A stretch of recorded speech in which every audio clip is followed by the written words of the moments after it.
जैसा कि फिल्म की शुरुआत में हम एक कपल को देखते हैं जो पार्क में थी। दोनों वैलेंटाइन डे मना रहे होते हैं।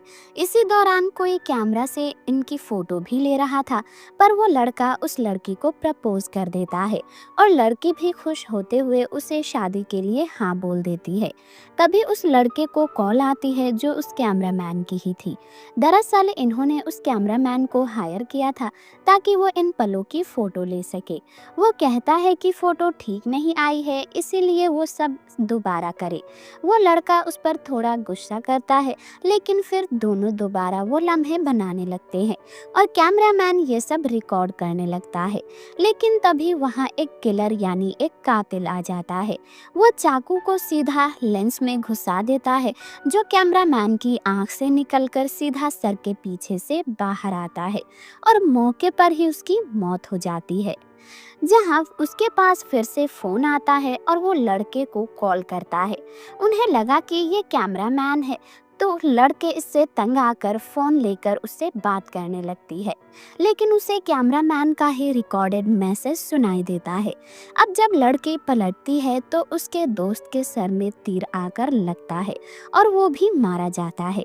लड़की जोर से चीख पड़ती है, तभी फिर उस पर भी हमला होता है, जो जान बचाकर भागती है। लेकिन हमले अभी भी उस पर हो रहे होते हैं और अब वो कार के पीछे छुप जाती है। लेकिन तभी अचानक से सब कुछ शांत हो जाता है। वो सोचने लगती है कि आखिर वो कौन था और कहाँ चला गया, लेकिन किलर कहीं नहीं गया था। वो उसके पास ही आ रहा था और उस पर फिर से अटैक होने लगते हैं। लड़की वहां से भी भागती है, लेकिन रास्ते में गिर पड़ती है और किलर उस तक पहुंच जाता है। किलर उस पर क्रश में उसके अटैक करता है और लड़की के पैर में तीर घुस जाता है। वो चीख पड़ती है। जख्मी होने के बावजूद वो लड़खड़ाते हुए किसी तरह वहां से भागकर एक फैक्ट्री में चली जाती है। ये एक वाइनरी फैक्ट्री थी जहां शराब बनती है। यहाँ पर एक गार्ड भी था। लड़की गार्ड से मदद मांगती है कि उसके पीछे किलर पड़ा है, प्लीज उसे बचा लीजिए। तभी किलर भी वहां पहुंच जाता है। तब गार्ड उसे रोकने के लिए गन निकालता है। ये देखकर किलर अपने जेब से एक चाकू निकालता है, जिस पर हार्ट तिल की शेप बनी हुई थी। वहीं गार्ड के कुछ शूट करने से पहले ही वो चाकू उसके चेहरे पर मार देता है, जिससे वो गार्ड भी मर जाता है। और फिर लड़की को मारने के लिए वो एक बड़ा सा चाकू निकालता है। ये देखकर लड़की फिर से भागने लगी और एक मशीन के नीचे जाकर छुप जाती है। बाहर किलर उसे ढूंढ रहा होता है। जल्द ही किलर को पता चल जाता है कि वो कहाँ छुपी हुई है। मशीन की खिड़की में हाथ डालकर वो उसका गला पकड़ लेता है, लेकिन लड़की जोर लगाकर अपना गला छुड़ा लेती है और खिड़की को बंद कर देती है। किलर का हाथ दबने लगा था, इसीलिए उसने अपना हाथ बाहर निकालना पड़ा। तभी किलर को एहसास हुआ कि लड़की जिस मशीन में छुपी हुई है वो अंगूरों को पीसकर शराब बनाती है। फिर वो सीधा जाकर मशीन ऑन कर देता है। लड़की देखती है कि मशीन का एक हिस्सा उसे पीसने के लिए उसकी तरफ बढ़ रहा है। वो जोर जोर से चीखने चिल्लाने लगती है और किलर इसे एंजॉय कर रहा था। देखते ही देखते मशीन लड़की के बिल्कुल करीब पहुंच जाती है और प्रेस करते ही उसके टुकड़े टुकड़े कर देती है और फिर मशीन से शराब की तरह उसका खून निकलता है। वाइनरी ने किला फूलों से हार्ट शेप बनाता है और उसके बीच में किसी शिकारी का हार्ट छोड़ देता है, जो कि इस किला की निशानी थी। और इसका नाम होता है हार्ट आइज, क्योंकि उसने जो मास्क पहना हुआ था उसके ऊपर हार्ट शेप की आंखें बनी हुई थी। इसीलिए इस मूवी का नाम भी हार्ट आइज है। इस हादसे के बाद सारे मीडिया में ये बात फैल जाती है कि वैलेंटाइन डे के मौके पर हार्ट आइज किलर फिर से वापस आ गया है। वो चुन चुन कर कपल्स को ही अपना टारगेट बनाता है, लेकिन अगर कोई उसके रास्ते में आए तो वो उसे भी नहीं छोड़ता। 2 साल पहले ही ये किला सामने आया है और तब से अब तक काफी कपल्स को अपना शिकार बना चुका है। ये सिर्फ वैलेंटाइन डे पर ही एक्टिव होता है, इसीलिए मीडिया की तरफ से सब लड़की लड़कियों से रिक्वेस्ट की जाती है कि वैलेंटाइन डे मनाने का ख्याल छोड़ दे, किसी से ताल्लुक ना बनाए, उससे ना मिलने जाए, घर पर ही रहे, वरना हार्ट आइज किलर आ जाएगा। कुछ लड़के लड़कियां तो ये बात मान लेते हैं, लेकिन कुछ लोग ऐसे थे जिनका कहना था कि हमें डरना नहीं चाहिए। इसके बाद हम कहानी के मेन कैरेक्टर को देखते हैं, जिसका नाम एली होता है। एली का अपने दोस्त से रिश्ता टूट चुका था और अब वो किसी और के साथ ताल्लुक बना चुका था, लेकिन एली ने नहीं बनाया था। वह अभी भी सिंगल होती है क्योंकि आज भी वह अपने दोस्त को याद करती है। एली की दोस्त उसका चेहरा देखकर समझ जाती है कि वो अपने दोस्त की याद में उदास है, लेकिन एली बात घुमा देती है, ये कहकर कि आज ऑफिस में उसे अपना एड दिखाना है, इसीलिए बस थोड़ी नर्वस हूँ और ऐसी कोई बात नहीं है। असल में ये दोनों एक ज्वेलरी कंपनी में काम करती है। जी हाँ, एली लीड डिजाइनर है। उसे एक एड बनाने के लिए दिया गया होता है जिसकी थीम प्यार वाली होती है, लेकिन एली का तो दिल टूटा होता है, तो वो प्यार वाली थीम पर ठीक से काम भला कैसे कर पाती। वो एक ऐसा एड बना देती है जिसमें आखिर में रिश्ता टूट गया और लड़का मारा जाता है। किसी को भी जाहिर है वो पसंद नहीं आता। बॉस भी उस पर बहुत गुस्सा करती है। वो कहती है कि एली, मैंने तुम पर भरोसा किया था, लेकिन एली ने उसका टाइम जाया कर दिया। तो इन सब को ठीक करने के लिए बॉस एक फ्रीलांसर को बुलाती है, जिसने हाल ही में एक प्यार वाली थीम पर बहुत ही शानदार एड बनाया था और वो वायरल भी हुआ था। एली उसे देखकर घबरा जाती है कि कहीं वो उसकी जॉब ना हथिया ले, लेकिन जे कहता है कि वो एली के साथ मिलकर इस एड पर काम करेगा और अब वो दोनों एक टीम है। दूसरी तरफ हम डिटेक्टिव और फीमेल ऑफिसर को देखते हैं। वो वाइनरी वाले क्राइम सीन को इन्वेस्टिगेट करने जाती है, जहां उन्हें एक खून से भरी अंगूठी मिलती है जो उसके विक्टिम शिकारी की नहीं लगती। उन्हें लगता है कि वो किलर की हो सकती है जिस पर JS लिखा हुआ था, और अब ये लोग उसे सबूत के तौर पर अपने पास रख लेते हैं। जे एली से कहता है कि आज रात तुम मेरे साथ एक प्यारी सी जगह पर डिनर पर चलो, जहाँ कपल्स आते हैं, यानी वो लवर्स की जगह हो। वैलेंटाइन डे है। जे भी क्योंकि सिंगल था तो उसे भी इस बात का ध्यान नहीं होता। वो कहता है कि ओ हाँ हाँ, आपको तो फिर आज कोई प्लान होगा अपने पार्टनर के साथ, जहाँ एली बता देती है कि उसका कोई प्लान नहीं है क्योंकि वो सिंगल है। जे कहता है तो ये सब अच्छा होगा क्योंकि ये एक बेहतरीन मौका है जाने के लिए, लेकिन एली थोड़ा परेशान थी। कहती है कि मेरा मूड नहीं है, मेरा दिल भी नहीं कर रहा, डिनर कल की रख लेते हैं। जहां जे बताता है कि वो तो कल नहीं आ पाएगा क्योंकि उसके दोस्त की शादी है, तो अब एली के पास कोई और रास्ता नहीं था, तो आखिरकार वो मान जाती है। एली जब होटल पहुंचती है तो वो वहां भी सिक्योरिटी चेकिंग कर रही थी क्योंकि हर जगह हार्ट आइज किलर का डर फैला हुआ था। जब उसकी चेकिंग होती है तो मेटल डिटेक्टर बजने लगता है।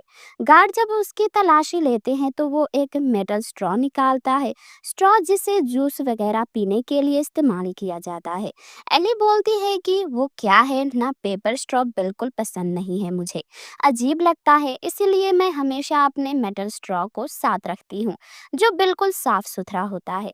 जिसके बाद वो जाकर टेबल पर बैठ जाती है। इतने में ही जे भी वहाँ आता है। वेटर उसे देखकर कहता है कि मैडम, आपका डेट आ गया है। एली फौरन बोलती है कि अरे वो मेरा डेट नहीं है, ऑफिस को लीव और हम सिर्फ काम कर रहे हैं। फिर जे आकर उसके साथ बैठ जाता है और दोनों के पीने के लिए ड्रिंक मंगवाता है। फिर एली उसे अपने कुछ आइडिया शेयर करती है, लेकिन वो एली को गौर से देख रहा था। शायद उसे काम से ज्यादा एली में दिलचस्पी थी। वो काम के बीच में एली से कहता है कि जाने ना क्यों मुझे लग रहा है कि तुम्हारा दिल टूटा हुआ है, और ऐसा कुछ नहीं है, ऐसा कहकर एली बताती है। इसके बाद वो कहती है कि मुझसे दूर रहो और समझने के साथ मेरे इस काम पर ध्यान दो, क्योंकि मैं नहीं चाहती कि मैं अपने काम से हाथ धो दूं। जहाँ बाद में उल्टा सीधा सुनाने लगती है और तुम होते कौन हो मुझे जज करने वाले कहकर जे से भी काफी भड़क जाती है। जहाँ बाद में जे गुस्से में आकर होटल से बाहर निकल जाता है। जहाँ बाद में एली को भी समझ आती है कि उसने कुछ ज्यादा ही सुना दिया है जे को। जहाँ एली को एहसास होते ही वो बाहर आकर जे से सॉरी बोलती है और परेशान ना हो मैं ठीक हूँ और प्लीज इस एड में मेरी मदद करो कहकर उसे बताती है। तभी एली देखती है कि उसका एक्स अपने दोस्त के साथ वहीं आ रहा है, तो उसे चिढ़ाने के लिए वो जे को गले से लगा लेती है और उसके सामने जे को अपना दोस्त बताती है। अब जे काफी समझदार था, फौरन समझ जाता है कि एली ये सब अपने एक्स को जलाने के लिए कर रही है। वो उसका साथ देते हुए खुद को एली का दोस्त ही बताता है, लेकिन एली दोनों को ये नहीं पता था कि हार्ट आइस किलर ने उन्हें गले लगते हुए देख लिया था। वो तो उन्हें असली कपल ही समझ बैठता है और अब उसका अगला टारगेट ये दोनों ही, जिसके बाद जे एली को उसके घर तक छोड़ने जाता है, लेकिन उसने नोटिस किया कि शायद एली अपने घर की चाबी खो चुकी है। वो उसकी मदद करने का सोचता है, लेकिन उसने बस सोचा, कुछ नहीं किया। अब टैक्सी ड्राइवर ये नोटिस कर लेता है और उसका हौसला बढ़ाते हुए कहता है कि जाओ बेटा उसकी मदद करो और दिल की बात बता दो। तब जे एली के पास आता है, पूछता है कोई मसला है क्या। एली कहती है कि वह असल में मेरी चाबी खो गई है, लेकिन कोई बात नहीं, मैं खिड़की कांच तोड़ के अंदर घुस जाऊंगी, मेरी मकान मालिक भी मुझे कुछ नहीं कहेंगी। लेकिन जे कहता है कि तुम रहने दो, कहीं चोट ना लगवा लो, मैं कुछ जानता हूँ, मैं आसानी से ये कर लूंगा, बस तुम एक शांत से बैठो। फिर जे मुक्का मारता है, लेकिन उसे ही चोट लग जाती है। एली को एहसास हुआ कि ये सब उसकी ही वजह से हुआ है, इसीलिए वो जे को अपने साथ अंदर लेकर गई। उसके हाथ में लगे छोटे छोटे कांच के टुकड़ों को उसने निकालना शुरू कर दिया। जहां मरहम पट्टी करने के बाद वो बताती है कि वो पहले मेडिकल स्टूडेंट थी, लेकिन उसने फिर पढ़ाई छोड़ दी। फिर अचानक एली को याद आता है कि मैं टेबल से अपनी कोई चीज अलमारी में रखना भूल गई। वो चुपके से उसे उठाकर रखने गई, लेकिन अलमारी में किलर छुपा हुआ था, जिसे देख एली डर जाती है और वो उस पर हमला कर देता है। जो जे अकेला ही उससे लड़ने लगता है, लेकिन किलर उस पर भारी पड़ता है, उसे उठाकर दीवार के साथ दे मारता है और अब वो उसे खत्म करने के लिए अपना चाकू निकालता है, लेकिन तभी एली उसके सर पर लैप दे मारती है और मौका का फायदा देखकर वो दोनों भाग निकलते हैं। किलर को रूम में बंद कर देते हैं।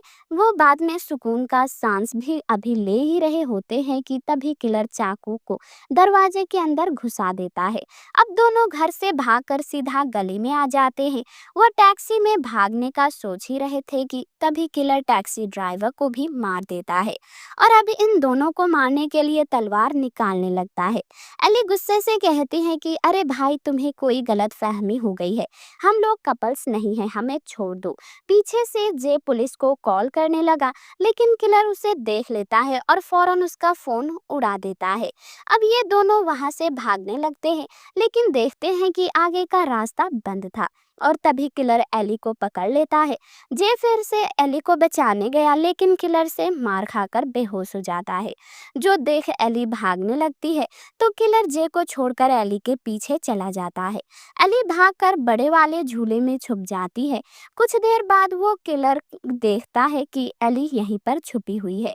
अब की बार जब देखता है तो किलर वहां पर नहीं था और अब वो उसके झूले को भी ऑन कर देता है और फुल स्पीड के साथ उसे झुलाने लगता है। फिर अचानक झूला रोक भी देता है, जिसके झटका खाकर एली गिर पड़ती है। अभी वो ठीक से संभल भी नहीं पाई थी कि किलर उस पर अटैक कर देता है, लेकिन ये बाल बाल बच जाती है और किलर को टांग मारकर भागने लगती है। मगर कुछ आगे जाकर वो गिर पड़ती है।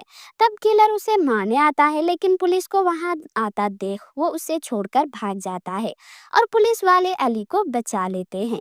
पुलिस ने जे को ही पकड़ लिया, जो उसे किलर ही समझ रहे थे। जहां बाद में अली कहती है कि ये कैसे हो सकता है, वो तो मेरे ही साथ था। फिर अली जे से बात करने जाती है, लेकिन वो उस पर ही गुस्सा करने लगा कि मुझे तो लगा था कि हम टीम है। बड़े अफसोस की बात है, लेकिन तुम तो मुझे अकेला छोड़कर भाग गई। एली कहती है कि अरे यार, मेरे पीछे किलर पड़ा था।